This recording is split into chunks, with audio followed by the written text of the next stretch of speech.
박지훈 씨는 올해 44살 수도권 IT 기업에 다니는 개발자입니다. 아내는 초등학교 교사로 맞벌이를 하며 서울 목동 전셋집에서 두 아이를 키우고 있었습니다.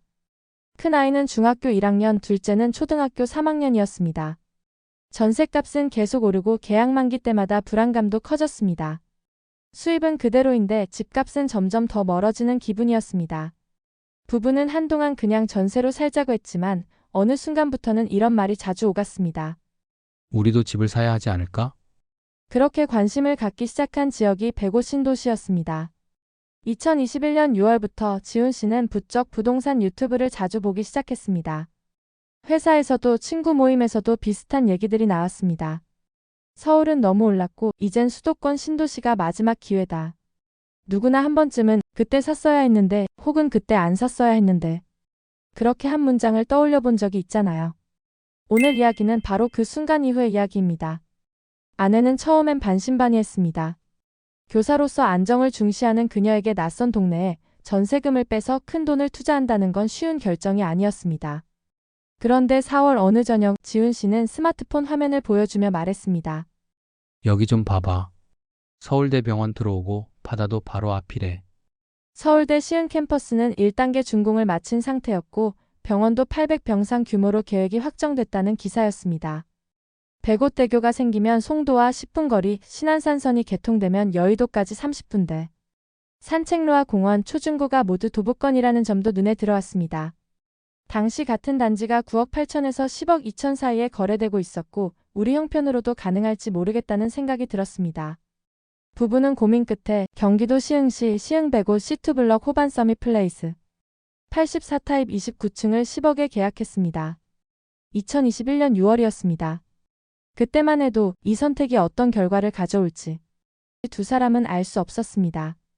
입주는 가을 초입 낙엽이 떨어지기 직전이었습니다. 도착하자마자 아이들은 단지 놀이터로 달려갔고 단지 안은 여전히 새 아파트 특유의 냄새로 가득했습니다. 짐을 옮기고 거실 창문을 열었을 때 지훈 씨는 잠깐 멈춰 섰습니다. 바닷바람이 집 안으로 들어왔고 멀리 송도의 고층 건물들이 하늘 끝에 닿을 듯 서 있었습니다. 며칠 후 이삿짐을 거의 정리하고 단지를 둘러보던 중 엘리베이터에서 옆집 부부를 만났습니다. 저희도 강남 살다가 왔어요. 애들 키우기엔 여기가 훨씬 나을 것 같아서요. 그 말을 들은 순간 지훈 씨는 마음속으로 다시 생각했습니다. 역시 백오 신도시로 잘 온 것 같다.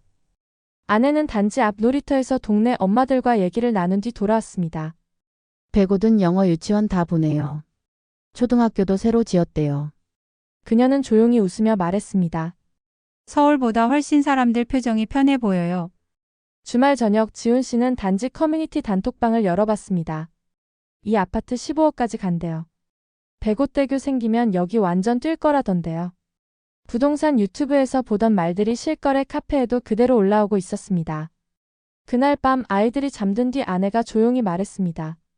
여보, 우리 생각보다 이사 더 잘 온 것 같아. 지훈 씨는 아내를 바라보다가 작게 웃으며 말했습니다. 그치?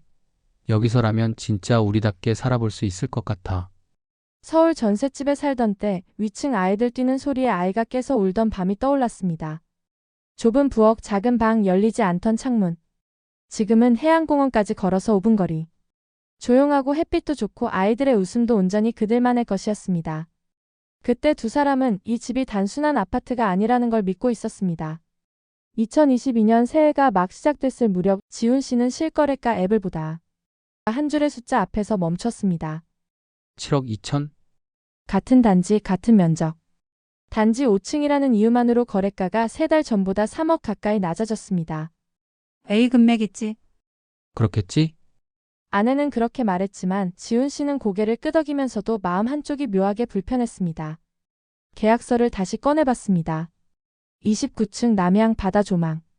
조건은 나쁘지 않았지만 숫자가 자꾸 머릿속에 맴돌았습니다. 3주쯤 뒤 또 한 번 충격적인 실거래가가 떴습니다. 이번엔 23층이었습니다. 23층인데 왜? 고층도 7억 2천이라고? 지훈 씨는 화면을 가만히 내려다보며 혼잣말했습니다. 머릿속이 복잡해졌습니다. 그럼 우리가 산 29층도 이 가격일 수 있다는 건가? 지훈 씨는 스마트폰 화면을 가만히 내려다보다가 잠시 눈을 감았습니다. 이게 일시적인 걸까 아니면 진짜 떨어지는 건가? 그날 밤 단지 커뮤니티에 올라온 글이 알림으로 도착했습니다. 백옷대교 또 연기됐대요. 공사도 중단됐다는 말 있던데. 지인은 전화로 말했습니다. 같은 동 위층이 9억에 나왔는데 반년째 안 나가. 실거래가 더 빠질지도 몰라. 아내도 불안해졌습니다. 여보, 우리 혹시 너무 서두른 건 아닐까? 아니야, 지금은 좀 조정되는 거지. 다시 오를 거야. 그렇게 대답했지만 스스로도 확신이 없었습니다. 며칠 뒤, 또 한 번의 실거래가 알림이 울렸습니다. 지훈 씨는 더 이상 확인하지 않았습니다. 휴대폰을 조용히 뒤집어 놓고 거실불도 켜지 않은 채 어둑한 조명 아래 가만히 앉아 있었습니다. 그날 이후 지훈 씨는 단지 단톡방에도 다시 들어가지 않았습니다.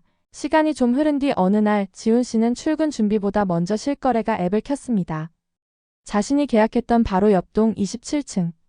단지 2층 아래 집이 5억 8천만 원에 거래됐다는 알림이 떴습니다. 3년 전 같은 단지 31층을 10억에 계약한 순간이 떠올랐습니다. 손끝이 떨렸고 머리가 하얘졌습니다. 지훈 씨는 멍한 눈으로 숫자를 바라보다가 말없이 숨을 길게 내쉬었습니다. 그날 저녁 가족은 조용히 식탁에 앉아 밥을 먹었습니다. TV는 켜져 있었지만 누구도 집중하지 않았고 대화도 거의 없었습니다. 아내와 눈이 마주쳤지만 둘 다 말을 꺼내지 않았습니다. 그 순간 어떤 말도 이 상황을 덜 아프게 만들 수 없다는 걸 서로 알았기 때문입니다. 아이만 조심스럽게 물었습니다. 아빠, 나 영어학원 그만둬야 돼? 지훈 씨는 잠시 숟가락을 내려놓고 아이를 바라봤습니다. 무슨 말을 해야 할지 몰라 그저 작게 고개만 끄덕였습니다. 며칠 뒤 아내가 조용히 말했습니다. 여보, 우리 실거래 앱 좀 쉬자. 그거 볼수록 마음만 더 힘들어져. 지훈 씨는 작게 웃으며 말했습니다. 뭐 본다고 오르는 것도 아니더라. 웃었지만 눈동자는 잠시 흔들렸습니다. 그 말이 농담이 아니라는 걸. 아내도 그 자신도 잘 알고 있었습니다. 그동안 하루도 빠지지 않고 시세를 확인하던 습관. 지운다고 해서 마음이 지워지는 건 아니란 걸 알지만 이젠 그조차 감당할 자신이 없었습니다. 천천히 실거래가 앱을 꾹 눌러 삭제했습니다. 며칠 후 지훈 씨는 출근길 100옷 바다를 따라 걷는 산책로에서 잠시 멈춰 섰습니다. 예전엔 바다를 볼 여유조차 없이 매일 실거래 앱만 들여다보던 자신이 떠올랐습니다. 최근엔 앱을 켜는 횟수가 줄었고 4억 2천이나 떨어졌다는 숫자에 감정이 흔들리지 않으려 애썼습니다. 이제는 언제 본전 회복될까? 보다 이 집에서 어떻게 살아갈까를 더 자주 생각하게 됐습니다. 월급은 그대로인데 나가는 돈은 왜 이렇게 늘었지? 대출 이자와 생활비에 점점 마음이 조여오는 걸 느꼈습니다. 아내는 어느 순간부터 주말마다 친정식당 일을 도와주게 됐습니다. 딱히 돈을 더 벌겠다고 마음먹은 건 아니었지만 오래 서 있기 힘들어하는 어머니를 대신해 반찬을 포장하거나 설거지를 하며 말없이 시간을 채웠습니다. 지훈 씨도 퇴근 후 가끔 배달 아르바이트를 뛰었습니다. 어느 저녁 지훈 씨는 평소보다 조금 늦게 퇴근한 뒤 배달 가방을 들고 나섰습니다. 비 오는 날이었고 배달지는 같은 단지 맞은편 라인이었습니다. 엘리베이터 문이 열리는 순간 눈앞에 선 여자가 잠시 그를 바라보았습니다. 지훈 씨도 그 얼굴을 기억했습니다. 몇 달 전 금매 내놨어요 라는 말을 남기고 단톡방을 떠났던 이웃이었습니다. 순간적으로 지훈 씨는 고개를 숙이고 가방을 뒤로 감췄습니다. 안녕하세요. 그 여자는 짧게 인사하곤 곧 시선을 피했습니다. 지훈 씨는 말없이 고개를 끄덕이고 층 버튼만 눌렀습니다. 같은 아파트, 같은 엘리베이터.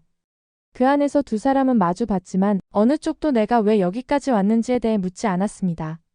첫 배달을 나갔던 날 건물 계단을 오르며 들고 있는 가방이 무겁게 느껴졌습니다. 엘리베이터 안에서 거울에 비친 자신의 얼굴이 괜히 익숙한 누군가에게 들킬까봐 모자를 더 깊게 눌렀었습니다. 아이들 학원은 절반으로 줄였고 차 대신 자전거와 대중교통으로 출퇴근을 시작했습니다. 그 모든 변화는 처음엔 작고 어색했지만 시간이 흐르자 어느새 익숙한 하루가 되어 있었습니다. 어느 저녁 설거지를 마친 아내가 조용히 말했습니다. 우리 그냥 지금처럼 살자. 다시 오르든 안 오르든. 이 집은 우리가 선택한 거잖아. 지훈 씨는 조용히 고개를 끄덕였습니다. 그래, 이 집에서 다시 시작해보자. 떨어진 건 집값이지 우리가 아니니까. 싱크대에 흐르던 물소리가 멈추고 멀리서 아이들이 웃는 소리가 들려왔습니다. 수치만 놓고 보면 실패라는 말이 어울릴지도 모릅니다. 하지만 부부는 그 숫자에 자신들의 삶을 맡기지 않기로 했습니다. 부부는 이 집을 실패의 상징이 아닌 다시 살아갈 터전으로 받아들이기로 했습니다. 확신도 계산도 아닌 함께 견디는 마음과 생활이 그날 이후 조금씩 두 사람을 지탱하기 시작했습니다. 스스로를 벌주는 대신 다시 하루를 살아내기로 한 것입니다. 주말이면 가족은 다시 100곳 생명공원을 산책합니다. 아이들은 여전히 그 집에서 뛰고 웃으며 지냅니다. 산책 중 둘째가 바닷가를 보며 말했습니다. 아빠, 이 동네는 조용해서 좋아. 친구들도 다 착해. 지훈 씨는 아이의 말에 고개를 끄덕이며 잠시 멀리 바다를 바라봤습니다. 어느 날 단지 커뮤니티에 이런 글이 올라왔습니다. 105 진짜 바닥 찍은 것 같아요. 지훈 씨는 그 글을 보다가 곧 스마트폰을 꺼두고 아이들 방에 가서 조명을 꺼주었습니다. 이젠 더 이상 뉴스 한 줄 커뮤니티 글 하나의 삶 전체가 흔들리지는 않았습니다. 2025년 여름의 끝자락. 지훈 씨는 집 앞 벤치에 앉아 파도 소리가 은은히 들려오는 하늘을 바라보며 중얼거렸습니다. 집은 결국 숫자가 아니라 우리가 어떤 마음으로 살아가느냐의 문제 같아. 그의 얼굴엔 예전의 불안 대신 조금은 단단해진 평온이 머물러 있었습니다. 지훈 씨 부부의 이야기는 결국 집값이 아니라 삶을 어떻게 마주하느냐에 대한 기록이었습니다. 혹시 지금 비슷한 고민을 하고 계신가요? 숫자에 흔들리는 하루 속에서도 여러분의 선택이 버티는 힘이 되기를 진심으로 응원합니다. 이 이야기가 도움이 되셨다면 구독과 좋아요, 알림 설정 부탁드립니다.